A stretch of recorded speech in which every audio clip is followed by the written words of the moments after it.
गोस्वामी जी महाराज पूर्व प्रसंग में वर्णन किए। श्री कैकेयी जी को वह सभी सखियां सिखावन दे रही हैं जो विप्र वधू हैं, कुलमान्य हैं तथा जठेरी हैं, और भी जो श्री कैकेयी की परम प्रिय हैं, जो कैकेयी के परम प्रिय हैं, वे सब इनके शील की सराहना करके इनको सिखावन दे रही हैं। तो इन सभी के वचन श्री कैकेयी को बाण के समान लग रहे हैं। श्री राम जी में प्रेम है उसको भी कहा, महाराज का जो प्रेम है उसको भी कहा, श्री सीता जी, श्री लक्ष्मण जी कि आप शोक कलंक के कोठी मत बनो। श्री भरत को राजा बनाने की कामना है आपकी, उनको राजा बनाइए आप। लेकिन श्री राम जी को वन क्यों भेज रही हो? यदि आप ये कहोगे कि श्री राम जी यहाँ रहेंगे तो भरत को शांति से राज्य नहीं करने देंगे, विरोध करेंगे, राज्य की चाहना करेंगे, तो श्री राम जी में यह बात नहीं है। श्री राम जी राज्य के भूखे नहीं हैं, श्री राम जी धर्म धुरीन है। हाँ, यदि तुम्हें श्री राम जी को राजमहल में नहीं रखना हो तो गुरु जी के आश्रम में रहने के लिए वरदान मांग लो। 14 वर्ष वनवास के बदले में तुम यह कहो कि श्री राम जी गुरु जी के आश्रम में ब्रह्मचर्य पूर्वक निवास करें, यह वरदान मांग लो।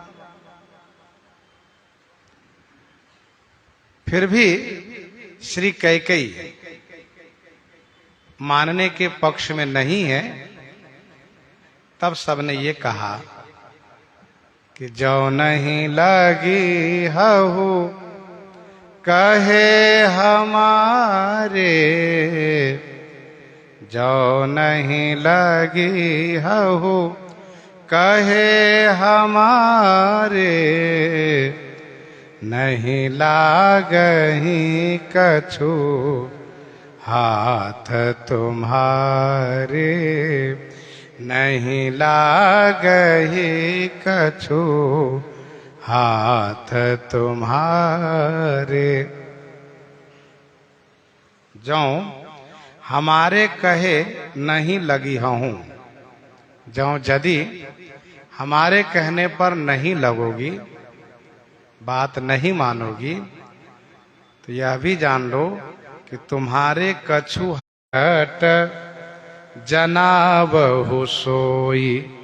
तो माने तो प्रगट माने प्रत्यक्ष कह करके, सोई जनाबहु, सोई माने वह जना दीजिए, उसको कह दीजिए आप।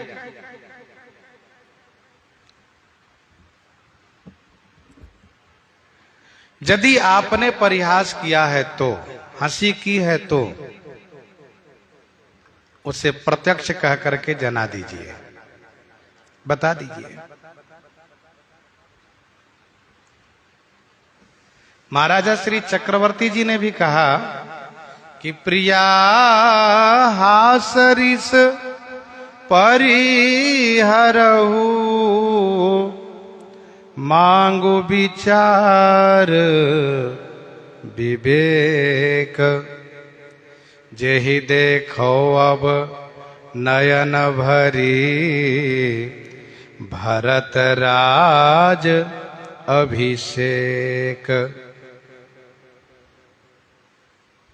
जेहि देखो अब नयन भरी, भरत राज अभिषेक।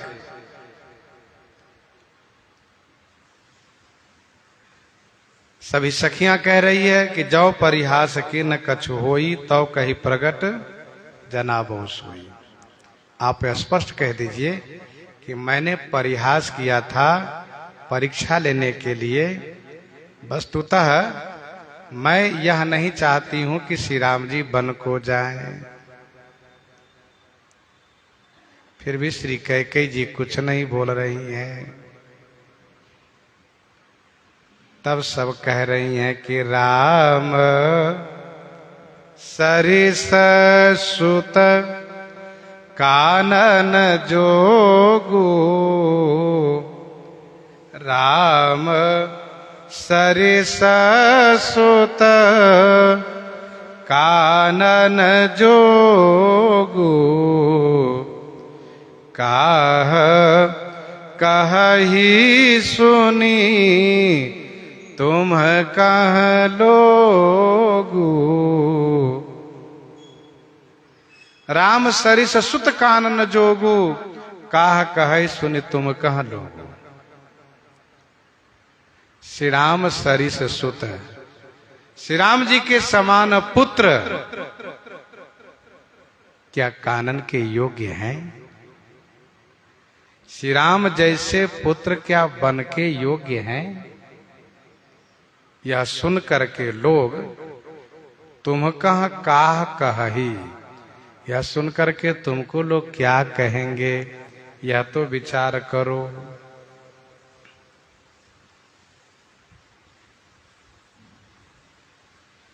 वैसे भी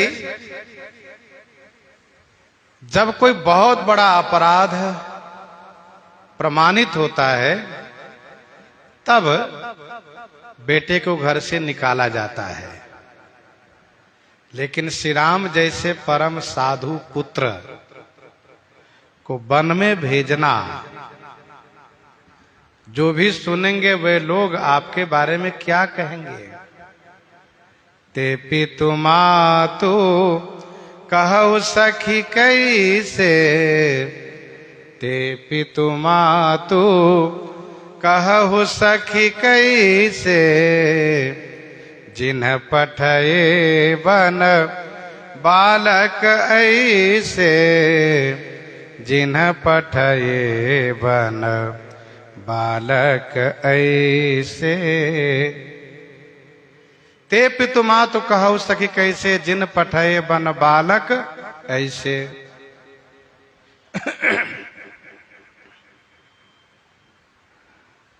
कवितावली अयोध्या कांड 20 पद में गोस्वामी जी ने लिखा, सखी कहती हैं, आखिन में सखे राखिब जोग, इन्हें किमिकई बनवास दियो है। रानी में जानी अजानी महापवि पाहन होते कठोर हियो है। राजहु काज या काज न जान्यो, इस प्रकार से सब आलोचना करती है। तो काह कहें सुनी तुम कह लोगो, इसलिए हे महारानी अभी मौका है, क्या बैठी हो, उठकर खड़ी हुई है और जाइए महारानी श्री कौशल्या जी के महल में जाइए और उनसे कहिए, श्री कौशल्या जी से कहिए कि दीदी जी मैंने उपहास किया था न कि वनवास दिया था, इनको बन जाने के लिए आज्ञा मत देना, बन नहीं जाएंगे राम जी। जाकर के कहो, उठहु बेगी सोई करहु उपाई, उठहु बेगी सोई करहु उपाई, जेहि विधि शोक कलंक नसाई, जेहि विधि शोक कलंक नसाई।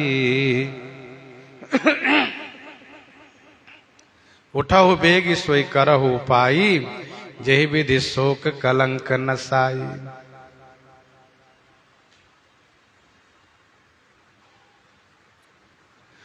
बेगी माने शीघ्र उठिए।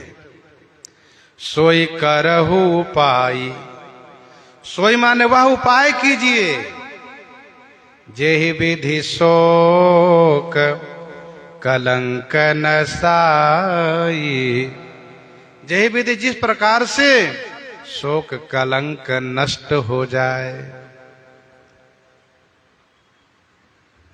बेगी माने शीघ्र उठिए,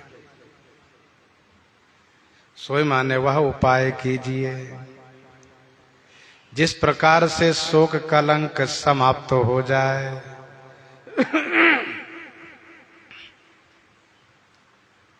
कहने का भाव यह है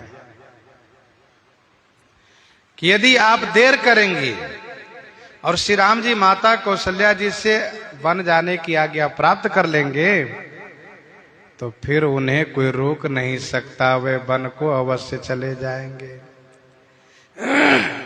वन जाने के लिए पूरी तैयारी कर चुके हैं वे।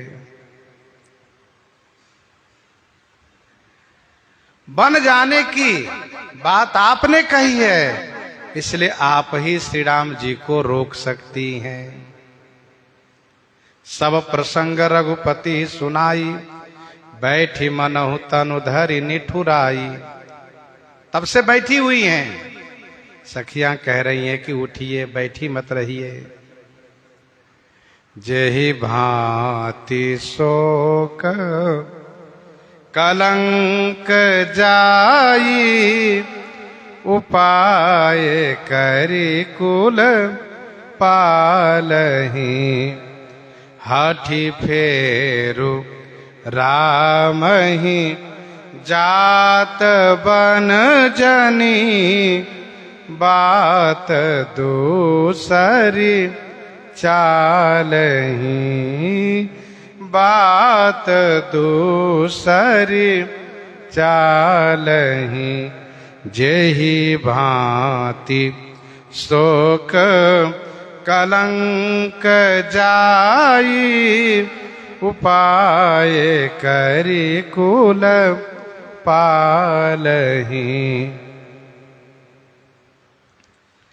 जेहि भांति शोक कलंक जाई, उपाय करि कुल पालहि। जेहि भांति माने जिस प्रकार से शोक और कलंक चला जाए,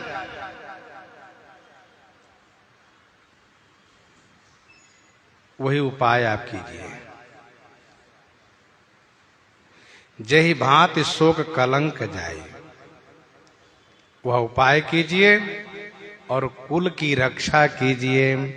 उपाय करि कुल पालहि।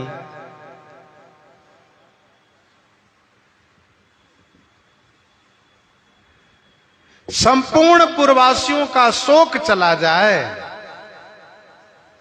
सभी प्रजाजनों का शोक चला जाए और आपका कलंक चला जाए, वह उपाय कीजिए। वह उपाय करके कुल की रक्षा कीजिए। कुल की रक्षा कीजिए अर्थात कुल का पालन कीजिए। हठि फेरु राम ही जात बन जनी, बात दूसर चालही। बात दूसर चालही। हठि फेरु राम ही जात बन। राम ही जात बन हठी फेरू। श्री राम जी वन को जा रहे हैं, वन को जाना चाह रहे हैं। आप हट करके उनको फेरू माने लौटाइए, वन जाने से उनको रोकिए। दूसरी बात जनी चालही, दूसरी बात जनी माने मत चलाइए आप। हठि फेरू राम जात बन जनि, बात दूसर चालही। श्री राम जी को वन जाते हुए में हठी माने हट करके उन्हें लौटाइए। दूसरी बात मत चलाइए आप। श्री राम जी माता श्री कौशल्या जी के महल में पहुंच चुके हैं और वे यह कह करके गए हैं कि विदा मातु सन आवो मांगी चली हो बनही बहुरी पग लागी।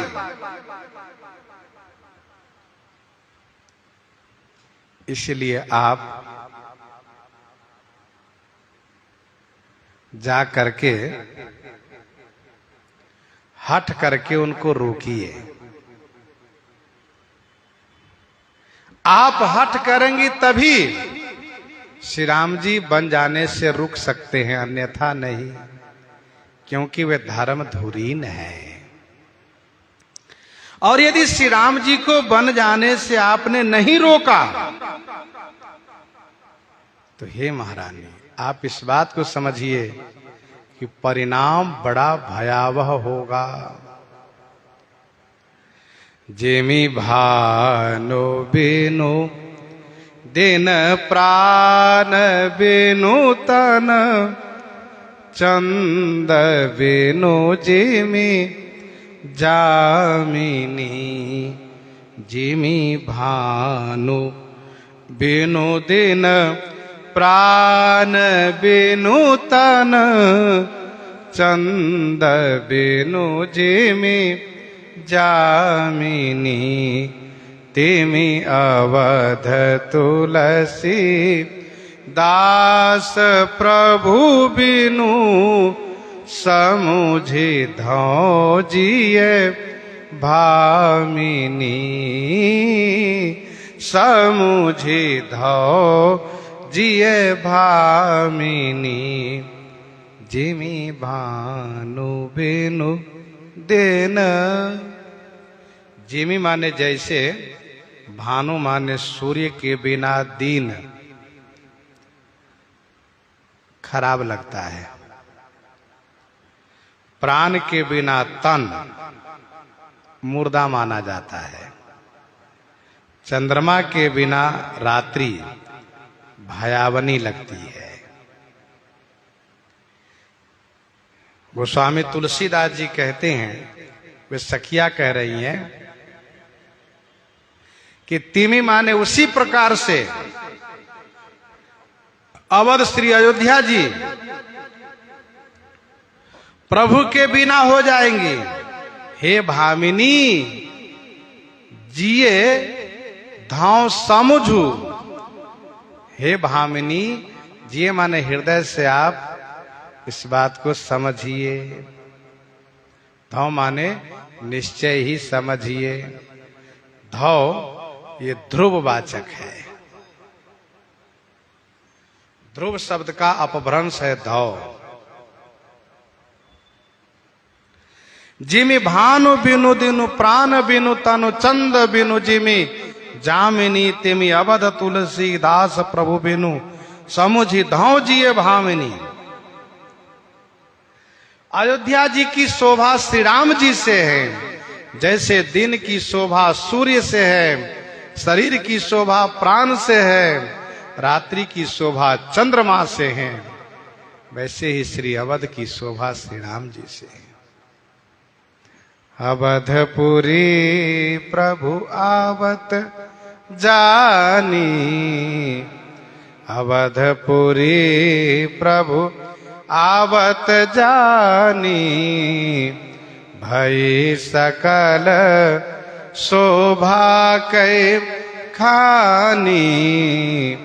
भई सकल शोभा कै खानी। तो श्री राम जी से श्री अयोध्या जी की शोभा होती है। सूर्य के बिना दिन की शोभा नहीं होती है, वह दुर्दिन कहलाता है। वैसे श्री राम जी के बिना पुरुषों की शोभा नहीं रहेगी। प्राण के बिना शरीर मुर्दा हो जाता है, वैसे श्री राम जी के बिना माताएं मुर्दावत हो जाएंगी। चंद्रमा के बिना रात्रि भयानक लगती हैं, अशोभित हो जाती हैं। वैसे श्री राम जी के बिना अयोध्या जी की महिलाएं शोभाहीन हो जाएंगी।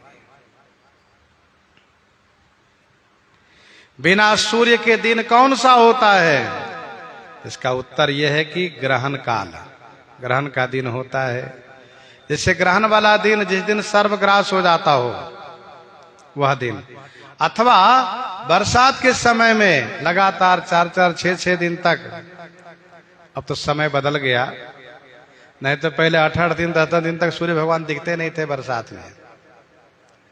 जब ठंडी बढ़ती थी, ठंडी में भगवान सूर्य नहीं दिखते थे। तो दिन तो हो रहा है लेकिन सूर्य नहीं दिख रहे हैं। तो सूर्य के बिना दिन है वह दिन भयानक लगता है। चंद्रमा के बिना रात्रि, अमावस वाली रात्रि भयानक लगती है। जिस रात्रि में लोग तांत्रिक विद्या सिद्ध करते हैं, भूत प्रेत का बाहुल्य होता है, बिना प्राण के शरीर भी भयानक लगता है।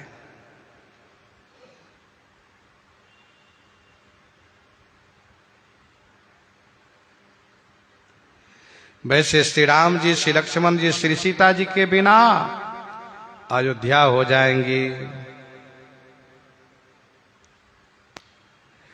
लागती अवध भयावनि भारी, मानहु काल राति अंधियारी। बागन बिटप बेली कुंभिलाही, सरित सरोवर देखी न जाही। श्रीहत सरसरिता वन बागा। ये सब श्रीहीन हो गए। नगर विषेक भयावन लागा। श्री राम जी के बिना अयोध्या जी भयानक लगने लगी, मानो काल रात्रि हो गई। बागन बिटा बेली कुमिलाही, सरित सरोवर देखी न जाही। श्रीहत सरसरिता वन बागा, नगर विषेक भयावन लागा। घर मसान परिजन जन भूता, सुत हित मित मनहु जमदूता। तो लागत अवध भयावनी भारी दिन में, मानव काल राति अंधियारी रात में। घर मसान परिजन जन भूता, सुत हित मित मनहु जमदूता। यह बिना प्राण के शरीर की दशा है।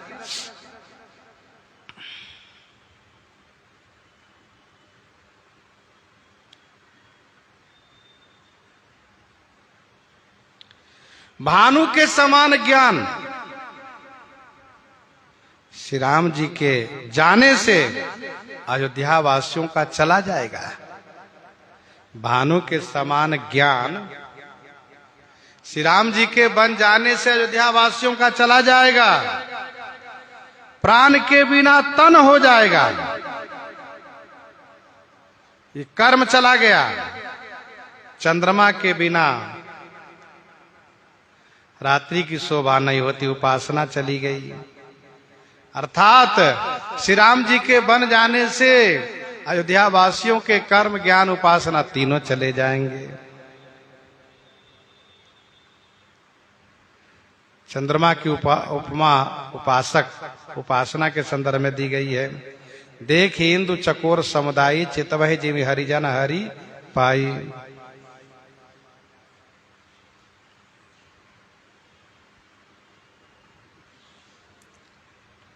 सब विधि सब पुर लोग नि सुखारी, सब विधि सब पुर लोग सुखारी।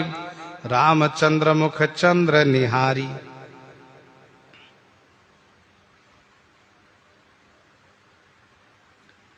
दूसरा भाव यह है, श्री राम जी सूर्य हैं, श्री सीता जी प्राण हैं और श्री लखन लाल जी चंद्रमा हैं।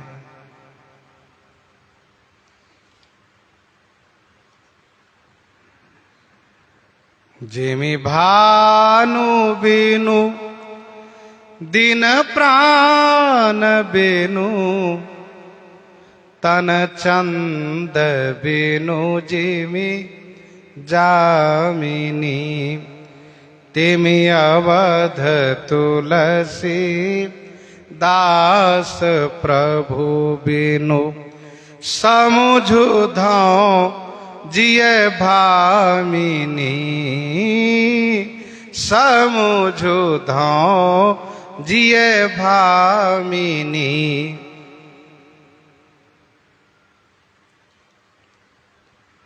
तिमि अवध तुलसीदास प्रभु बिनु समुझ धौ जिय भामिनी।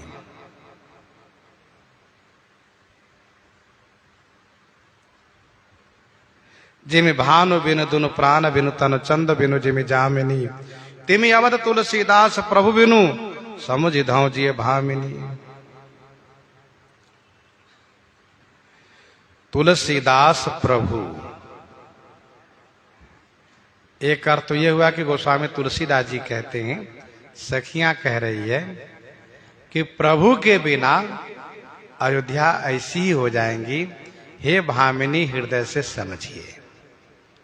दूसरा अर्थ इसका यह है कि तुलसीदास जी के प्रभु के बिना, हे भामिनी हृदय से समझिए आप, तुलसीदास जी के प्रभु के बिना अयोध्या की ऐसी ही दशा हो जाएगी। तीसरा अर्थ इसका यह है कि तुलसी माने श्री सीता जी, दास माने श्री लक्ष्मण जी और प्रभु माने श्री राम जी। अर्थात श्री सीता जी, श्री लक्ष्मण जी, श्री राम जी के बिना अयोध्या जी की ऐसी ही दशा हो जाएगी। सूर्य के स्थान में श्री राम जी हैं, प्राण के स्थान में श्री सीता जी हैं और चंद्रमा के स्थान में श्री लक्ष्मण जी हैं। सखिन सिखावन दीन सुनत मधुर परिणाम हित। तेहि कछु कानन कीन कुटिल प्रबोधि कुबरी। कुटिल प्रबोधि कुबरी। सखिन सिखावन दीन सुनत मधुर परिणाम हित। सखिन सिखावन दिन, सखियों ने सिखावन दिन माने शिक्षा दी। सुनत मधुर परिणाम हित, जो सुनने में मधुर माने मीठा है और परिणाम माने अंत में हितकारी है। तेहि कछु कानन किन्ह कुटिल प्रबोधि कुबरी।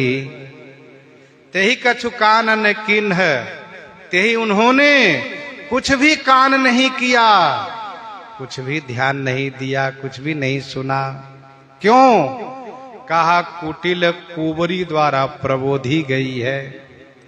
कुटिल टेढ़ी कुबरी द्वारा प्रबोधन की गई है, समझाई गई है।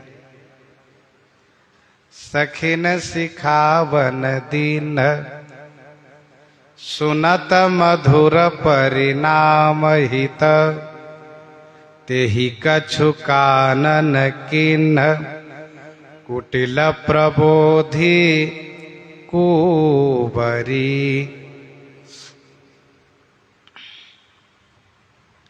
सखियों ने शिक्षा दी है जो सुनने में मधुर है और परिणाम हितकारी है। कहने का भाव ये है कि शिक्षात्मक बात कछु कड़वी भी होती है, लेकिन इन सखियों की शिक्षा मधुर है, हितकारी है। प्रिय वाणी जे सुनहि जे कहहि, ऐसे नर निकाय जग आही। बचन परम हित सुनत कठोरे, कहहि जे सुनहित नर प्रभु थोरे।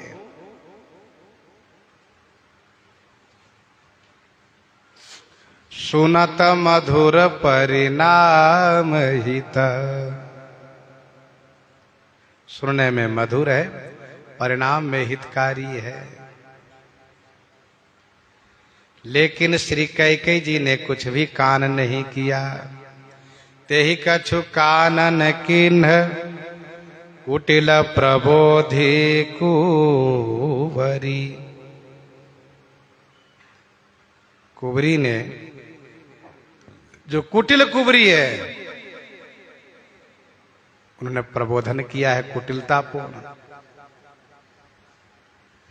किन्ह से कठिन पढ़ाई कुपाठू, किन्ह से कठिन पढ़ाई कुपाठू, फिर न नवई जी में उकठ कुकाठू, फिर न नवई जी में उकठ कुकाठू। तेहि कछु कानन किन्ह कुटिल प्रबोधि कुंवरी। उतर न देई दुसहरे सरोखी, उतर न देई दुसहरे सरोखी। मृगिन चितव जनु बागिन भूखी, मृगिन चितव जनु बाघिन भूखी। उतर न देई दुसहरी से रूखी, कुछ उत्तर नहीं दे रही हैं। दुसहरिस माने असहनीय रीस, असहनीय क्रोध में रूखी हो गई है। रूखी माने उदास हो गई है और गुस्से में भर गई श्री कैकेयी जी। मृगिन चितव जनु बाघिन भूखी। गोस्वामी जी कहते हैं श्री कैकेयी जी उन सब की ओर इस प्रकार से देख रही हैं कि मानो भूखी बाघिन मृगिन चितव, मानो भूखी बाघिन हिरनी को देख रही हो। उतरु न देई दुसहरिस रूखी, मृगिन चितव जनु बाघिन भूखी।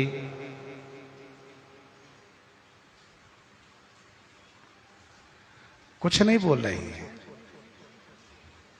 सखियों ने कहा कुछ बताइए, बोलिए, पर वे कुछ नहीं बोल रही हैं।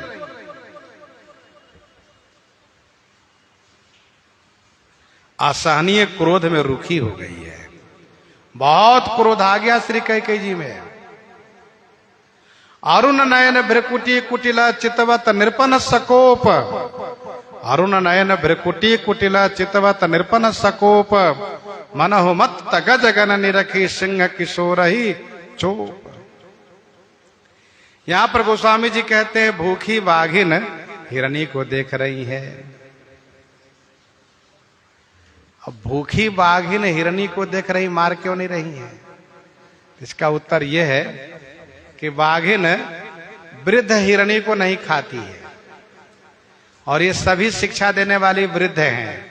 विप्रवधु कुलमान्य जठेरी, इसीलिए कोई अशब्द नहीं कह रही हैं, वह प्रहार नहीं कर रही हैं, शब्द का प्रहार भी नहीं कर रही हैं, क्योंकि भूखी बाघिन तो युवा हिरण को खाती हैं। ये उदाहरण है। उपदेश देने वाली सब मृगिन के जगह पर हैं और श्री कैकेयी जी भूखी बाघिन के जगह पर हैं। व्याधि असाधी जानीति न त्यागी, व्याधि असाधी जानीति न त्यागी। चली कहत मति मंद अभागी, चली कहत मति मंद अभागी। व्याधि असाधी जानिति न त्यागी, चली कहत मति मंद अभागी। असाधी व्याधि जानी तिन त्यागी, यह व्याधि असाध्य है ऐसा जानकर के उन सब ने त्याग कर दिया। और यह कहती हुई चल दी वहां से कि यह मति के मंद हैं, अभागिन हैं। इस प्रकार से कहती हुई चल पड़ी, वहां से चल दी। व्याधि असाधी जानी तिन त्यागी, चली कहत मति मंद अभागी। साध्य व्याधि वह होती है जिसमें थोड़ी सी दवाई खाए रोग ठीक हो गया।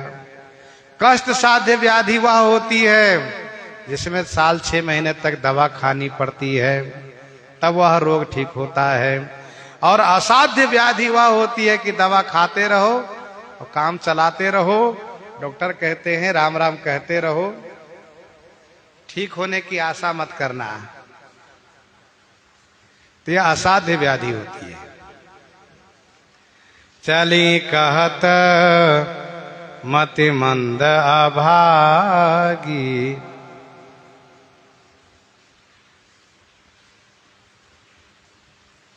ये मति के मंद है, बुद्धिहीन है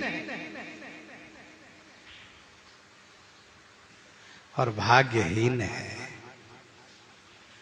जो भगवान श्री राम जी से विमुख हो वह अभागे ही तो है। रावण जमहि विभीषण त्यागा, भयो विभव बिनु तबहि अभागा। चली कहत मति मंद अभागी, राज करत यही दैव बिगोई। राज करत यही दैव बिगोई, किन्हे सि अस जस करई न कोई। किन्हे सि अस जस करई न कोई। राज करत यही दैव बिगोई, राज कर रही थी दैव ने यही बिगोई। दैव ने इसे बिगोई माने ठग लिया। किन्हे सि अस जस करई न कोई। इन्होंने ऐसा किया कि जैसा कोई कर नहीं सकता। राज करत यही दैव बिगोई, किन्हे सि अस जस करई न कोई। राज करते हुए में दैव ने इसे बिगोई माने ठग लिया। बिगुना माने ठगना होता है।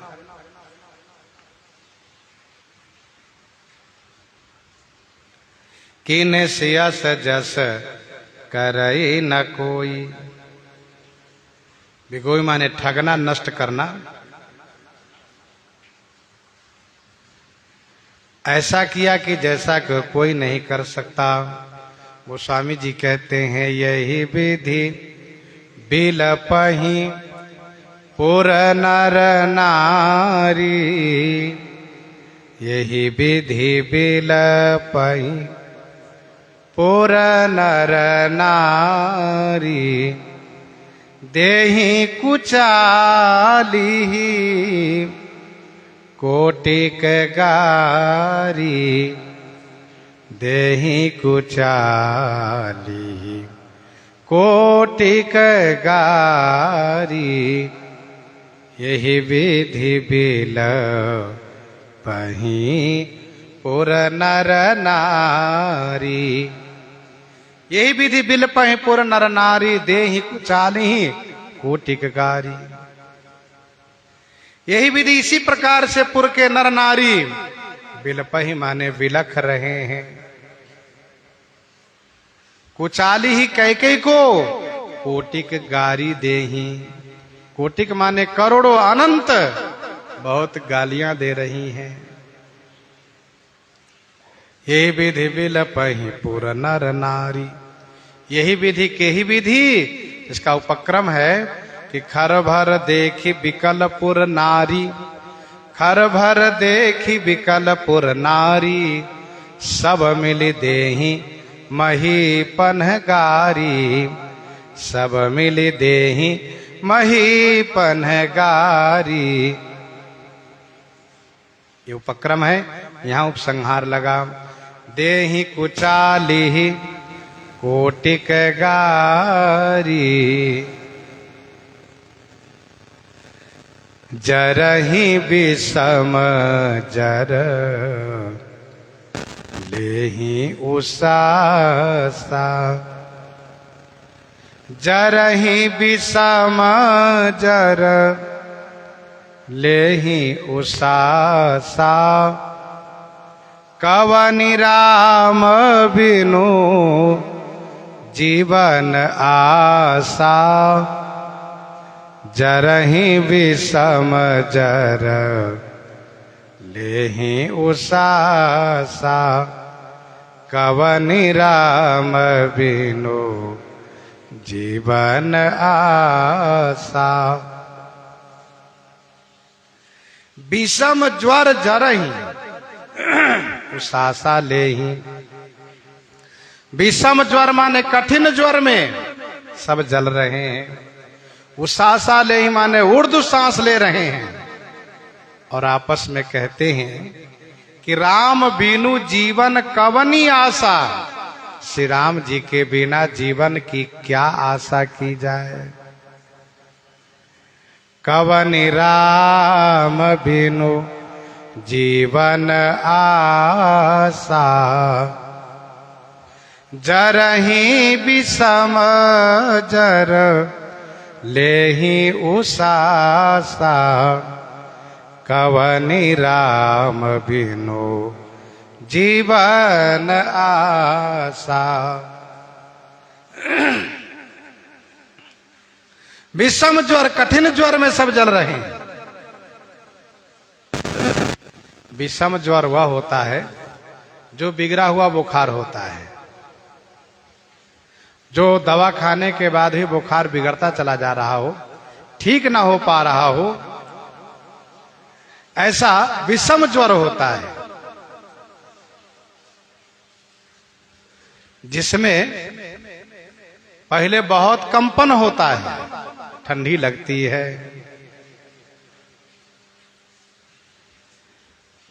जो एक दिन के बाद 2 दिन के बाद यह तेज बुखार आता है, बहुत तेज ठंडी आती है, बहुत शरीर में जलन होता है। वैसे सामान्य रूप से बुखार हमेशा बना रहता है, लेकिन जब ठंडी लगती है, तेज बुखार आता है तो जलन बहुत होती है। जरहि विषम ज्वर लेहि उसासा, कवनि राम बिनु जीवन आशा, विपुल वियोग प्रजा अकुलानी, विपुल वियोग प्रजाय कुलानी, जनु जल चरगन सुखत पानी, जनु जल चरगन सुखत पानी। विपुल वियोग प्रजा कुलानी। विपुल वियोग माने बहुत बड़ा वियोग से प्रजा व्याकुल हो गई। जनु जल चरगन सुखत पानी। जनु मानो पानी के सूखने पर जलचर गण व्याकुल हो गए हो। विपुल वियोग अर्थात बहुत लंबा वियोग है, बड़ा वियोग है, 14 वर्ष का वियोग है, इसलिए प्रजा व्याकुल हो गई। जनु जल चर गन सुखत पानी। अच्छा, प्रजाजनों के लिए मीन नहीं कहा, जलचर कहा। कहने का भाव यह है कि पानी के बिना मछली तड़प करके मर जाती है, बाकी जलचर जैसे तैसे जीवित भी रह लेते हैं, वैसे ही ये प्रजाजन जैसे तैसे जीवित रह लेंगे। इसलिए इन प्रजाजनों को जलचर कहा गोस्वामी जी ने। अति विषाद बस लोग लोगाई, अति विषाद बस लोग लोगाई, गए मातु पई राम गोसाई, गए मातु पही राम गोसाई, अति विषाद बस लोग लोगाई। अयोध्या जी के सभी लोग, लोगाई माने स्त्री, सभी पुरुष सभी स्त्री अति विषाद बस, अतिशय विषाद के बस में हैं। गोसाई श्री राम जी माता श्री कौशल्या जी के पास पहुंच गए। अति विषाद बस लोग लोगाई, सभी लोग लोगाई अति विषाद के बस में हैं। बहुत बड़ा विषाद है। जो जहां सुनाई धुनाई सिर सोई, बड़ विषाद नहीं धीरज होई, बड़ विषाद नहीं धीरज होई। लागी श्री राम जी माता कौशल्या जी के पास पहुंच रहे हैं। मुख सोच सोच जनी राखै राऊ, मुख चित चौ, मुख प्रसन्न चित चौगुन चाऊ।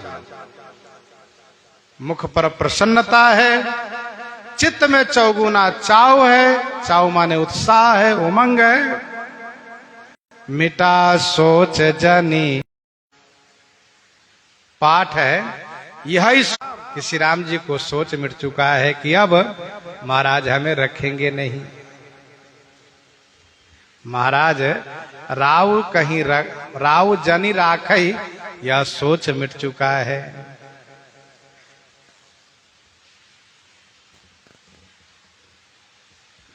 मुख प्रसन्न चित चौगुन चाऊ।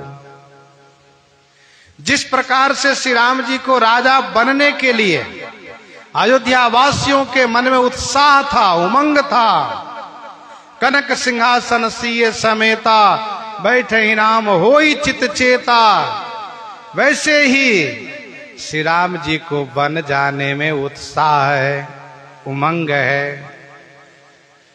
मुख प्रसन्न चित चौगुन चाऊ। मुख पर प्रसन्नता है, चित्त में चौगुना चाऊ है। मिटा सोच जनी राखई राऊ। गीतावली अयोध्या कांड 33 पद में गोस्वामी जी ने लिखा, बोले राज देन को रजाय शोभो कानन को।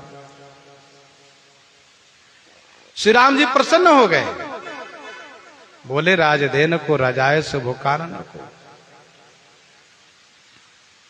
तो प्रसन्नता हो गई। आनन प्रसन्न, मुख पर ऐसी प्रसन्नता है कि मानो भूखे को भोजन मिल गया हो।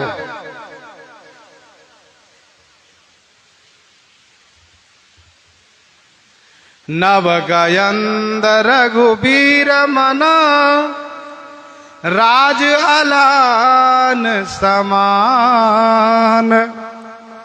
छूट जानि बन गवन सुनी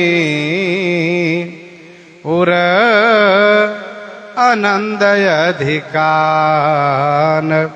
उर आनंद अधिकान नव गयंद रघुवीर मन राज अलान समान। रघुवीर का मन नव गयंद नए पकड़े गए हाथी के समान है, राज अलान समान। और राज अलान माने बंधन के समान था।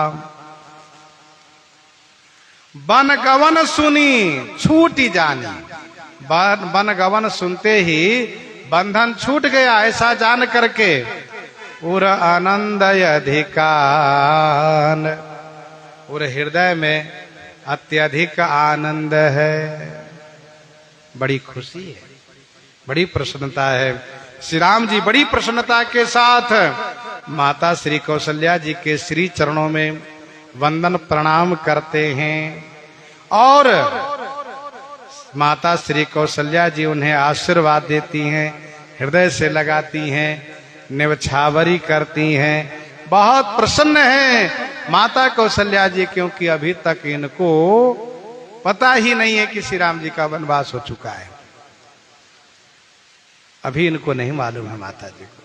माता जी तो ये समझ रही हैं कि बेटा राम आशीर्वाद लेने आया है।